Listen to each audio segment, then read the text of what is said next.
Welcome back to Crime Blackline Archive. Brian Entin has been building toward this story since February 1st, and today we are going to tell it fully. But before we get into everything, if you are new here, make sure you subscribe to Crime Blackline Archive. Hit the like button and drop a comment at the end of this video telling me, after everything you are about to hear about the Bitcoin wallet and the FBI's strategy, do you think they made the right call? I want to know what you think. Now let's go. On February 10th, 2026, 9 days after Nancy Guthrie disappeared, something happened inside a Bitcoin wallet that almost nobody was paying attention to. Not a large transaction, not a dramatic financial move. A small amount of money was deposited into a Bitcoin wallet linked to the Nancy Guthrie ransom notes. And alongside that deposit, a single line of text appeared inside the account. We are ready to talk. Contact us. No name, no agency, no confirmation of who sent it. Just those 6 words and a link. And then complete silence for the next 77 days. That moment, that single transaction inside a cryptocurrency account on February 10th, 2026, is the most important thing in this entire investigation that the mainstream media has barely touched. Because it tells you something that the press conferences did not, that the official statements did not, that the sheriff's contradictions did not. It tells you how the FBI is actually playing this case. What their strategy is, why they made the decision they made about the Bitcoin, why they are using the suspect profile the way they are using it, and what the silence that followed that message actually means. To understand the Bitcoin decision, you need to understand the full context of the ransom notes. Because most people following this case know that ransom notes existed, but very few people have heard the complete picture of what those notes said, how they were delivered, and what they reveal about the psychology of whoever wrote them. The ransom notes did not arrive at the Guthrie family's private attorney's office. They did not arrive through law enforcement channels. They did not arrive in a sealed envelope sent to a private address that only someone close to the family would know. They arrived at local television stations in Arizona. 2 notes sent to media outlets, public broadcast organizations, the kind of institutions that exist specifically to amplify information to the widest possible audience as quickly as possible. Think about what that delivery method tells you. When a genuine kidnapper sends a ransom note, their primary objective is control. Control of the information, control of the timeline, control of who knows what and when. A genuine kidnapper does not want the public involved. They do not want law enforcement on high alert.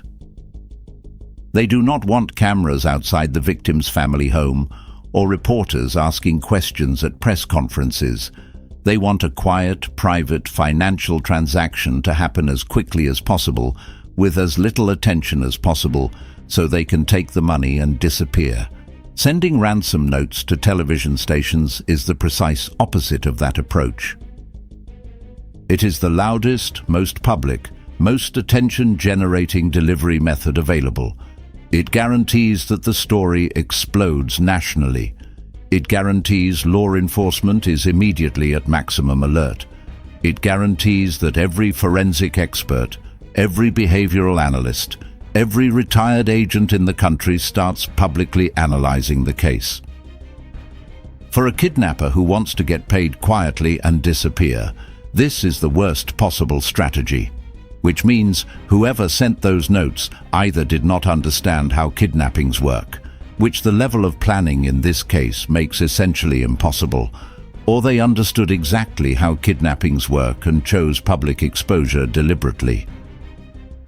And that deliberate choice is the first place where the FBI's behavioral analysis team started building the suspect profile that Brian Entin has been reporting on. Brian Entin has spoken with multiple retired FBI profilers about what the behavioral evidence in the Nancy Guthrie case tells them about the person responsible.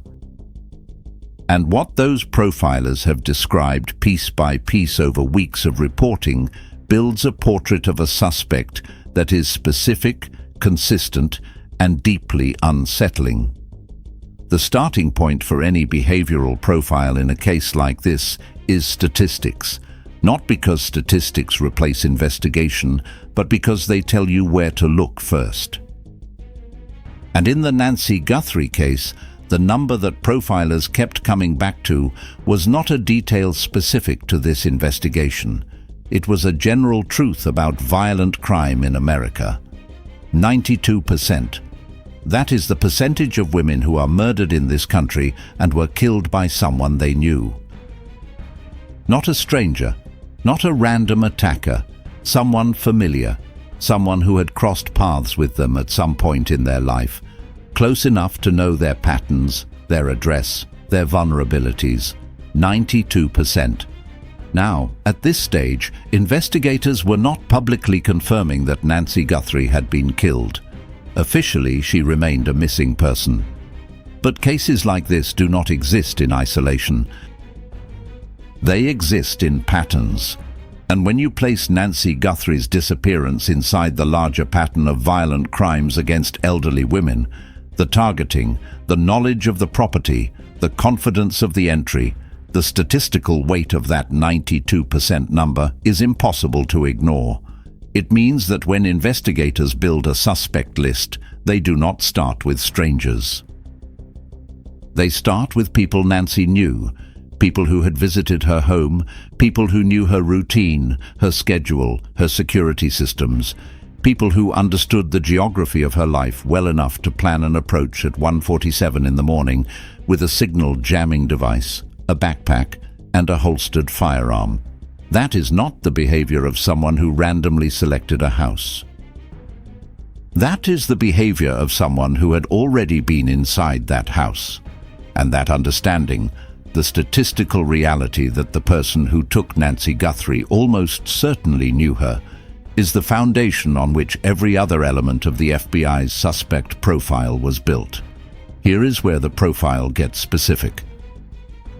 Because the profilers Brian Entin spoke with did not just describe a general category of person, they described a behavioral signature, a pattern of choices that, when examined together, points toward a suspect type that is both precise and disturbing. The first word that came up in almost every profiler conversation was unafraid. Not careful, not cautious, not methodical, unafraid. Think about what that word means in the context of this crime. An 84-year-old woman is taken from her home in the middle of the night. The risk of something going wrong is real. The risk of being seen, being heard, leaving something behind, all of it is present. Any person who genuinely feared the consequences of being caught would move carefully, hesitantly, with the constant awareness that discovery was possible. But the person who entered Nancy Guthrie's home did not behave that way. They moved with the confidence of someone who was not afraid, someone who had already decided that the probability of consequences was low. And people do not arrive at that level of confidence randomly. Profilers said that kind of confidence comes from one of two places. The first is experience. Having done something like this before, understanding the risks, knowing from direct prior knowledge that it is survivable, that the system can be beaten, that escape is possible. The second is something more dangerous than experience. Obsession. Obsession is different from experience because it does not come from knowledge. It comes from emotion. It comes from a person who has become so focused on a goal, so consumed by a need, that the fear of consequences stops mattering. Not because they have processed and dismissed the risk, but because the objective has become more important to them than their own safety, their own freedom, their own future. When obsession reaches that level, a person stops asking the question that keeps most people from committing serious crimes. What happens to me if I get caught? They stop asking it not because they do not know the answer, but because they no longer care. That is an extraordinarily dangerous type of person. And that is the type of person the FBI's behavioral profile describes in the Nancy Guthrie case. But the suspect profile does not stop at psychology. It extends into something that the profilers described as manipulation intelligence. The ability to understand how an investigation works and to deliberately construct evidence and behavior designed to mislead it. Go back to the ransom notes, the television stations, the public delivery. A person who was simply trying to get money would not make that choice. But a person who understood that sending ransom notes to the media would immediately flood the investigation with noise, who understood that public ransom demands would direct investigators' attention toward a financial motive and away from a personal one, that person would see exactly why going public was strategically valuable. Not to get paid, to mislead. Brian Entin discussed this with a former FBI agent who put it plainly. A person who genuinely wanted ransom would never use the media because the moment you go public, you lose control of the information. You lose the ability to negotiate quietly. You invite maximum scrutiny. The only reason to go public with a ransom demand is if the ransom itself is not the real objective. And once investigators accepted that possibility, that the ransom might be a constructed distraction rather than a genuine demand, the entire meaning of the Bitcoin wallet changed. Because if the ransom was a distraction, the Bitcoin wallet was a prop. And the message that appeared inside it on February 10th, "We are ready to talk, contact us," was not an invitation to negotiate. It was another layer of the story being constructed, another piece of the narrative designed to make this look like a kidnapping, to keep investigators looking at money, to buy time. Time for what? That is the question that changes everything. Now let's talk about the FBI's response. Because this is where Brian Entin's reporting on the Bitcoin decision reveals something that has been fundamentally misunderstood by most of the people following this case. The FBI did not refuse to engage with the Bitcoin wallet because they did not take the ransom seriously. They did not refuse because they had a policy against cryptocurrency payments. They did not refuse because they were disorganized or because the evidence pointed them in a different direction. They refused because they understood with a precision that no public statement fully communicated exactly what the Bitcoin was designed to do. And paying it, or even engaging with it in a way that suggested they believed in it, would have handed the person behind this exactly what they wanted. A retired FBI agent who spoke to Brian Entin explained the psychology of this decision in terms that are worth understanding completely. He said that when you enter a ransom negotiation, the first thing you establish is power. Not emotion, not urgency, power. The kidnapper's leverage is simple. They have something you want. They believe that because you want it desperately, you will do whatever they say. They believe that your desperation makes you predictable, manageable, controllable. The FBI's counter to that is equally simple. You are not the only ones who want something. We want you too. And the moment you accept money from us, the moment you engage in any transaction that is traceable, any communication that is recordable, any exchange that leaves a forensic footprint, you give us something we do not currently have. You give us you. The FBI agent described it as a zero-sum endgame. Both sides believe they hold the winning position. And the side that moves first, the side that shows desperation, the side that breaks the standoff by acting emotionally, that side loses. So the FBI did not simply ignore the Bitcoin wallet. They engaged with it precisely once. One deposit, one message. We are ready to talk. Contact us. And then they waited. Not because they had nothing else to do, not because they had given up on the ransom line of investigation. but because they had just played their opening move in a psychological game and they were watching to see how the other side responded. The response was silence. And silence in the context of a genuine ransom situation is not normal. It is not what a kidnapper who wants money does. A kidnapper who wants money responds. They push back, they counter-offer, they escalate. They do not go quiet after the family side makes the first contact. The silence confirmed what the behavioral profile was already suggesting. This was not a genuine ransom negotiation. The person who set up the Bitcoin wallet and sent those letters to television stations was not interested in getting paid. Something else was happening, something that the ransom was designed to conceal. And the FBI, by refusing to push further into the Bitcoin wallet, by refusing to make a payment, by holding their position, was sending a message of their own. We see what you are doing and we are not going to play the game you designed. But here is the most important part of what Brian Entin revealed about the Bitcoin decision, the part that most coverage of this story missed entirely. The FBI's refusal to send Bitcoin was not a passive decision. It was an active strategic choice connected directly to how they are using the suspect profile, because the profile describes a person who is unafraid but not unaffected. A person operating with obsession-level confidence who nevertheless built an elaborate cover story, the ransom, the Bitcoin, the public notes, to create distance between themselves and their true motive. That kind of person, under the right psychological conditions, makes errors.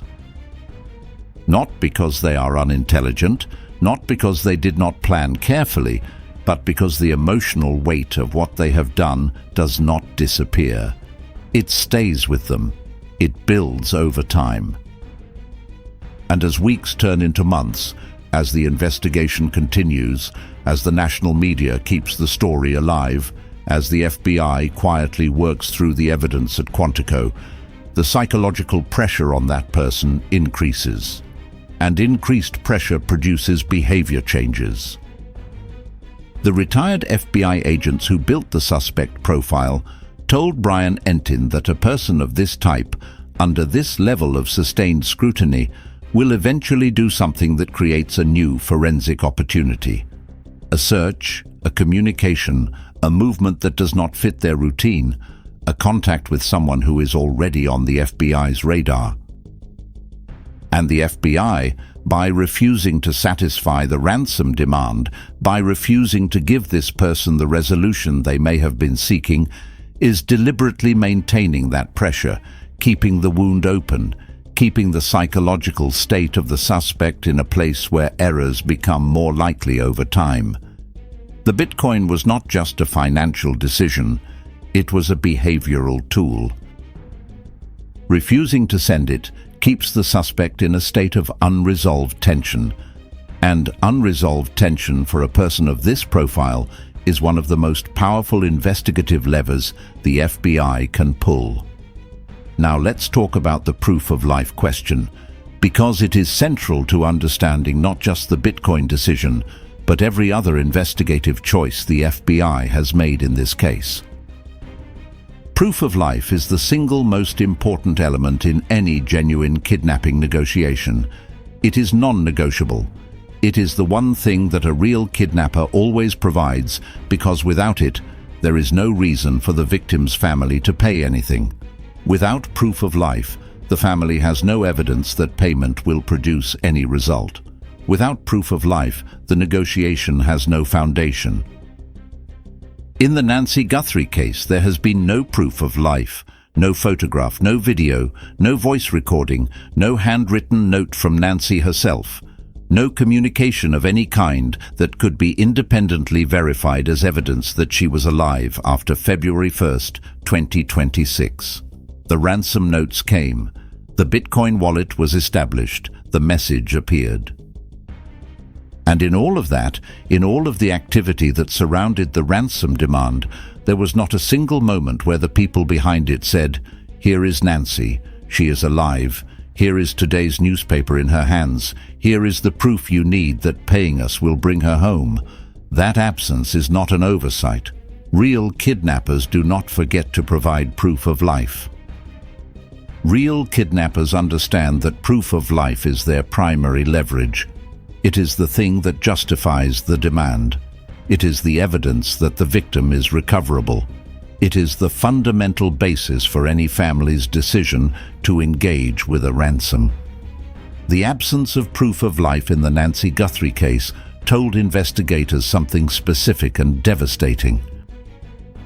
Either the people behind the ransom did not have access to Nancy to produce proof of life, meaning they were not actually holding her, meaning the notes were sent by someone with knowledge of the abduction, but not control of the victim. Or the absence was deliberate because providing proof of life would require producing Nancy, and producing Nancy at the point when the notes arrived was no longer possible. A former FBI agent who spoke with Brian Entin said it plainly, negotiating in bad faith from day one. Everything they did was in bad faith. The lack of proof of life, the public delivery of the notes, the silence after first contact, none of it matches how a genuine, money-motivated kidnapping operates. None of it. And when a retired federal agent uses the phrase bad faith from day one, when someone who has spent years working kidnapping cases says that nothing about this ransom looks real, the weight of that assessment is not something investigators can afford to dismiss. It points towards something that nobody wants to say out loud, that the ransom was constructed after the fact. That whoever designed it was working backward from an event that had already occurred.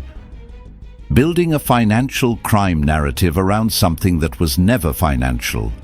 Building a story designed to look like one thing while it was always something else entirely. Here is the question that Brian Entin has been asking since the ransom notes first surfaced. The question that his sources, his profilers, and his own analytical instincts have been building toward. If this was never about money, if the ransom was a cover, if the Bitcoin was a prop, if the public media delivery was designed to generate noise rather than negotiate a return, then what was this actually about? And the profiler's answer to that question shifts the entire case into a dimension that once you understand it, you cannot look away from. This may not have been about Nancy Guthrie. Nancy may not have been the real target. She may have been the path. Think about Nancy Guthrie's position in the world for a moment. She is the mother of Savannah Guthrie, the anchor of one of the most watched morning programs in the United States of America. A woman whose face is seen by millions of people every single morning. A public figure whose personal life has been the subject of media coverage for years. Savannah Guthrie is not just Nancy's daughter. She is a person with a national public presence. She is a person who, by the nature of her career, exists in the awareness of millions of people who have never met her, who have formed opinions about her, who have developed what they believe to be a personal connection to her through years of watching her on television. And the profilers explained to Brian Entin what that kind of public visibility creates. When someone is in the public eye at Savannah Guthrie's level, they do not just attract fans. They attract fixation. Most of it is harmless. People who genuinely enjoy her work, who feel warmth toward her on-screen personality, who follow her career with nothing more than casual interest. But some of it is different. Some of it is what behavioral scientists call parasocial obsession. A condition where an individual develops an emotional relationship with a public figure that feels completely real to them, even though it is entirely one-sided. The public figure has never met them, has no awareness of their existence, has never communicated with them in any meaningful way. But to the person experiencing the obsession, the relationship is as real as any relationship in their life. They feel connected. They feel seen.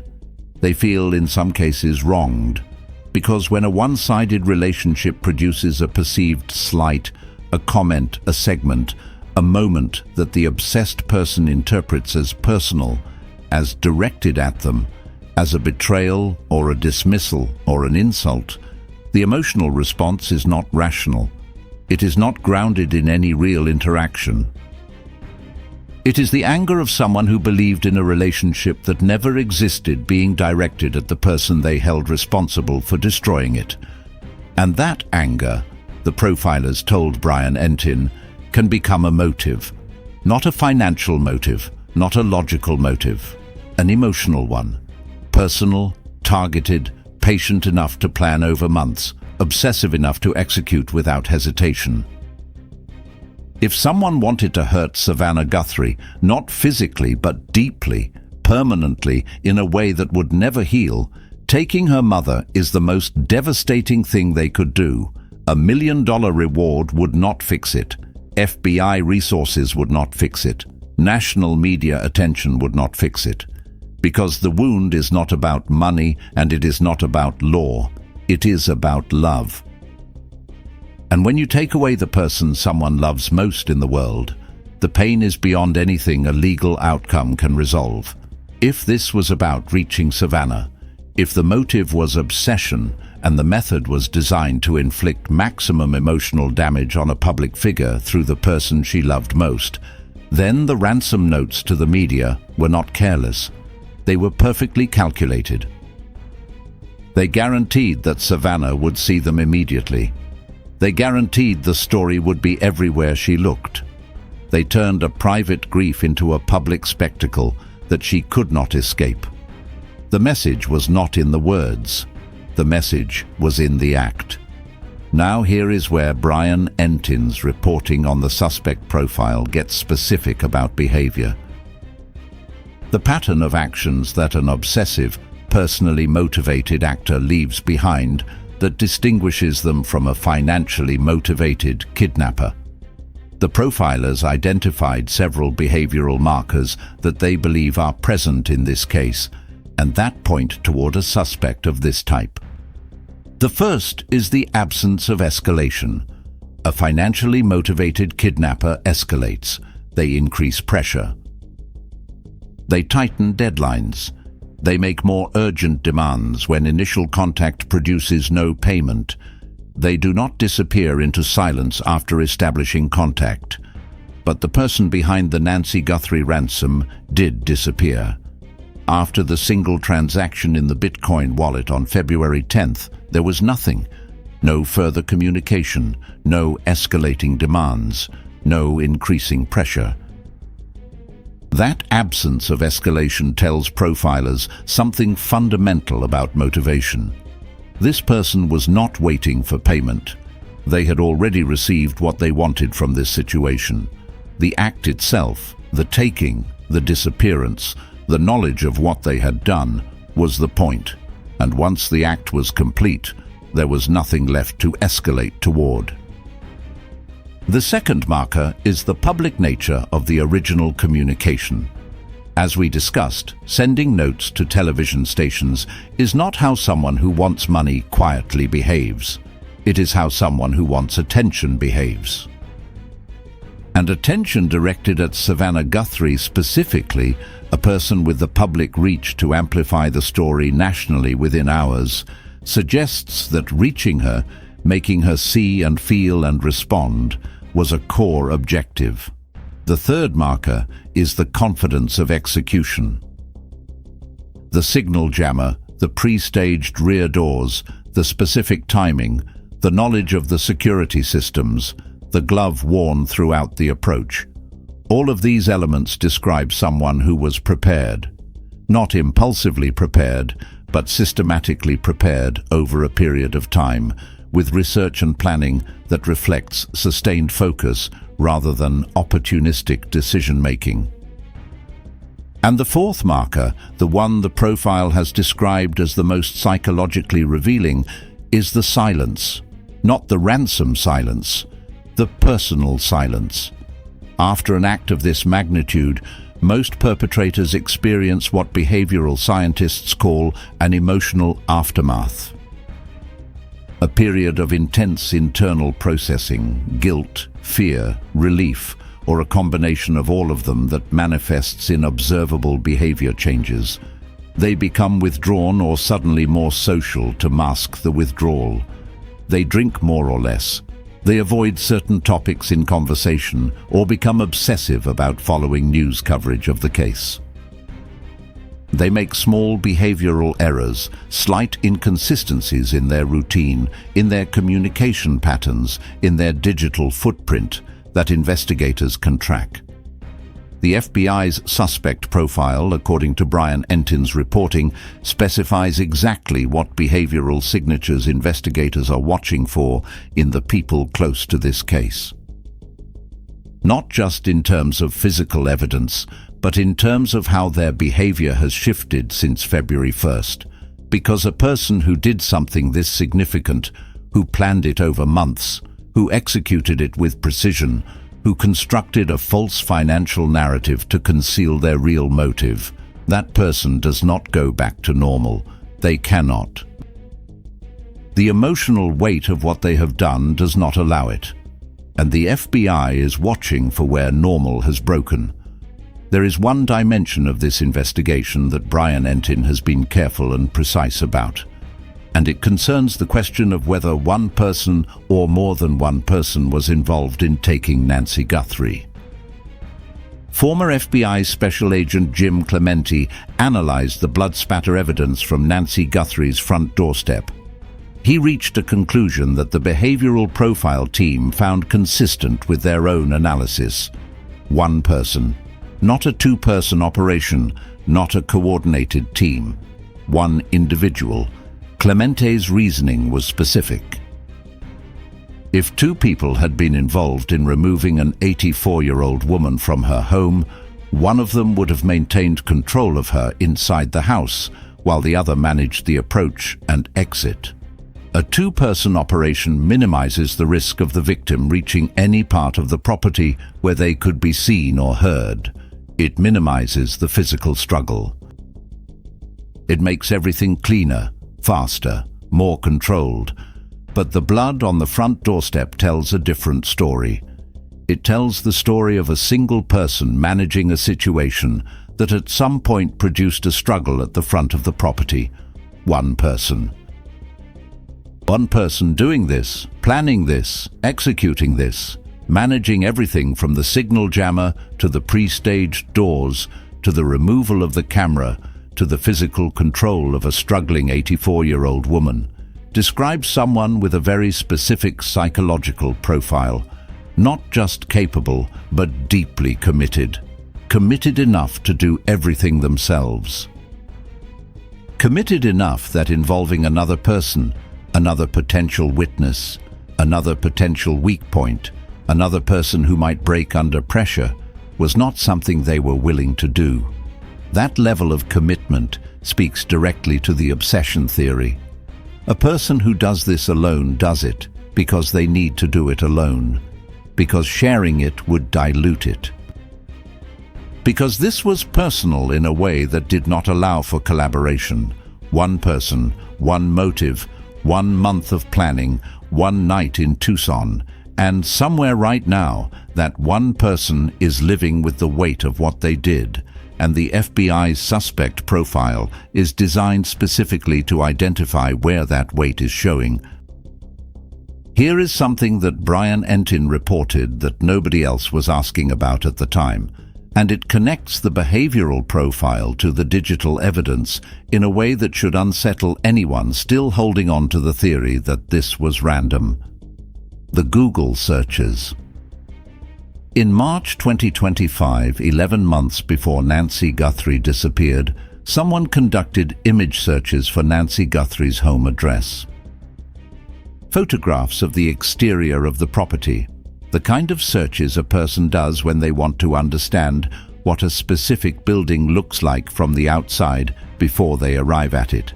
And then again, between November 30th and December 1st, 2025, 60 days before the abduction, the same type of searches were conducted for the same address. 2 rounds of digital reconnaissance months apart for the same specific residential address in the Catalina Foothills neighborhood. The FBI subpoenaed Google for the IP records attached to those searches, the device that made them, the account connected to that device. And that data is now in investigators' hands as part of the broader digital evidence picture. Now consider those searches in the context of the suspect profile. A randomly motivated burglar does not research a specific address 11 months in advance. A financial kidnapper picking targets does not conduct reconnaissance digital sessions months apart. But a person motivated by obsession, a person who has been planning something personal, who has been preparing emotionally and logistically for something they have decided must happen, that person plans ahead. That person comes back to study the details. That person visits the target in digital space before they visit it in physical space. March 2025, November 2025, February 2026. 3 points on a timeline that describes not impulsive violence, but premeditated, emotionally driven, patient preparation. The kind of preparation that takes nearly a year. The kind that does not happen unless the motivation is personal enough to sustain it for that long. And the FBI has the IP address of whoever sat at a keyboard and typed that address into Google Images 11 months before Nancy Guthrie disappeared. Now let's address the question that some people watching this case have been asking for weeks. A question that represents the most emotionally difficult possibility in this entire investigation.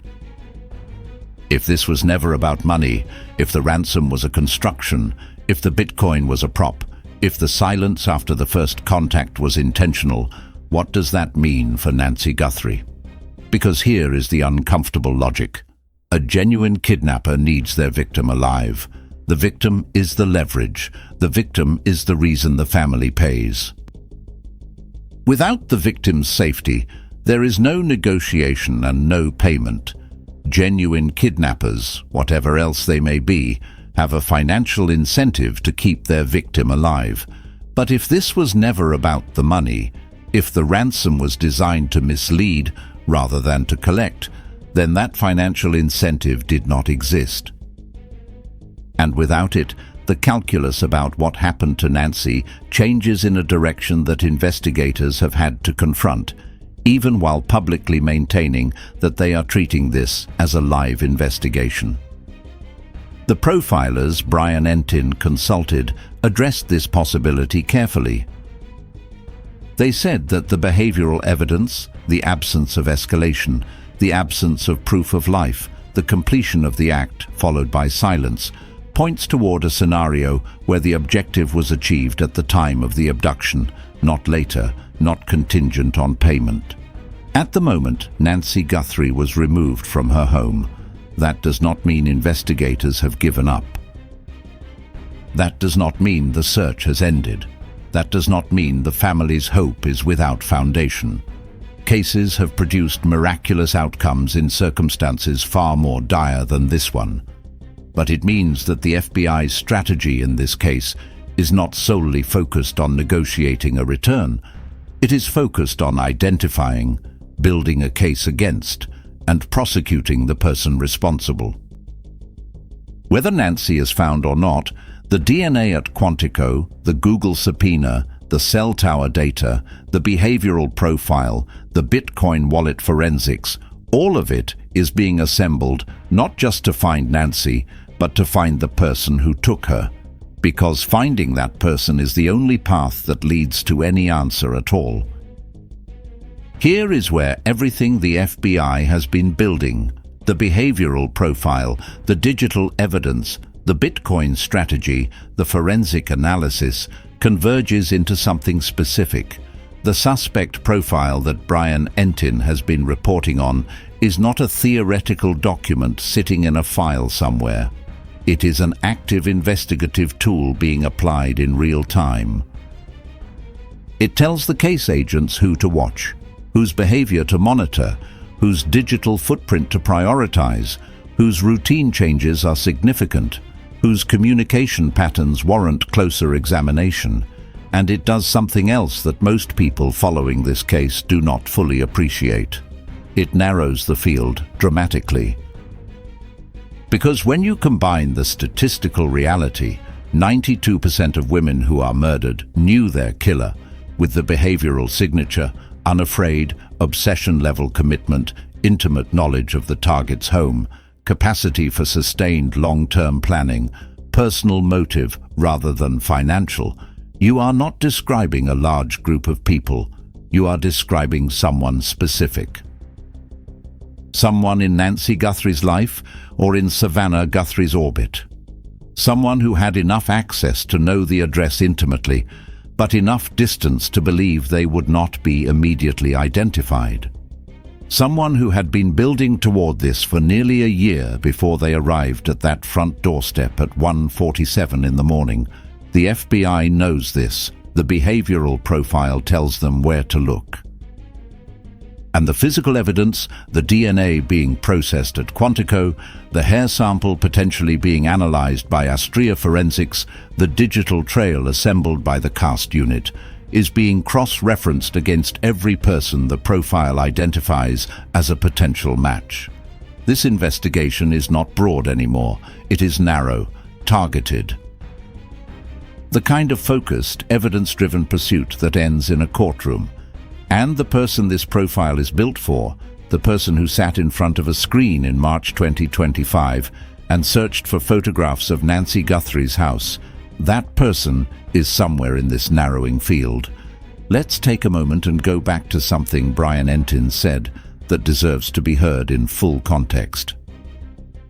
Because it captures the human reality of this case in a way that no statistic or behavioral analysis can.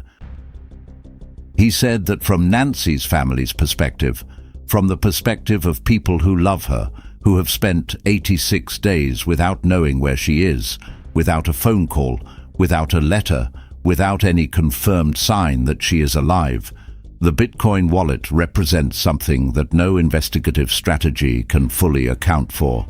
It represents a door, a possible connection to whoever has her. And every night that passes without using it, the family has to live with the knowledge that there is a door they have not opened. Brian Entin said it plainly in his reporting. He said he understood completely why someone in that position, lying awake at 3 in the morning, thinking about their mother, thinking about what she might be experiencing, would want to go back to that wallet, would want to put more money in, would want to push harder, would want to do anything that might produce a response. He understood it. And then he explained why the FBI's position, hold the line, do not show desperation, maintain the strategic advantage, is the right call even when it is the hardest call. Because in a negotiation with someone who is operating in bad faith, showing desperation hands them exactly what they want. And in this case, what the person behind this seems to want, attention, power, the visible suffering of the Guthrie family played out on a national stage, giving them more of it serves their objective rather than undermining it. The FBI is playing a longer game, a harder game. A game that requires holding a position that feels from the outside like inaction when it is actually the most sophisticated form of action available. Hold the line, process the DNA, build the behavioral case, watch where the suspect profile points, wait for the error that is coming, because it is coming. There is one final piece of what Brian Entin has been reporting that deserves to be understood in its full weight, because it speaks to what this case has cost beyond the evidence, beyond the investigation, beyond the institutional failures and the forensic delays. Savannah Guthrie is a television journalist, a communicator, A woman who has spent her career sitting in front of a camera and translating the world's most complex stories into something millions of people can understand. She has not sat behind that camera since her mother disappeared. She stepped away from one of the most visible seats in American morning television because her mother is gone. She put up $1 million of her own money as a reward for information. She pledged $500,000 more to the National Center for Missing and Exploited Children in her mother's name, for the families of other missing persons who do not have her public platform, who are fighting the same impossible battle in silence, without cameras and without national coverage. Think about that donation for a moment. In the middle of her own nightmare, while her mother has been missing for 86 days, while she is living with the uncertainty that no amount of money or media attention can resolve, she found the capacity to think about other families, other people in the same darkness, other mothers, other daughters, other families holding on without answers. That is the human reality behind every piece of evidence Brian Entin has reported on, behind every profiler interview, every Bitcoin wallet analysis, every behavioral chart, every forensic update from Quantico. There is a daughter, and she is waiting. The FBI is using the suspect profile to close in on the person responsible. The Bitcoin strategy is holding the psychological pressure on someone who made a calculation in the dark and believed they would never have to answer for it. The DNA at Quantico is being processed by the same technology that cracked the Golden State Killer. And Brian Entin is still there, still reporting, still finding the details that the press conferences do not provide, still putting on record what his sources tell him, what his profilers describe, what the behavioral evidence reveals. This case is not cold. It has never been cold. It is building brick by brick, evidence by evidence, profile by profile. And the person the profile describes, the person who spent a year planning this, who executed it alone on a February morning in Tucson, who constructed a fake ransom narrative to buy themselves distance, who has been sitting somewhere in the silence ever since, that person is running out of that distance. The FBI knows who they are looking for, and they are not looking away. If you have any information about this case, the tip line is in the description. Anonymous. No pressure. Just pass it on. And if you made it this far, make sure you subscribe to Crime Blackline Archive and hit the bell so you never miss our next case. We will be back.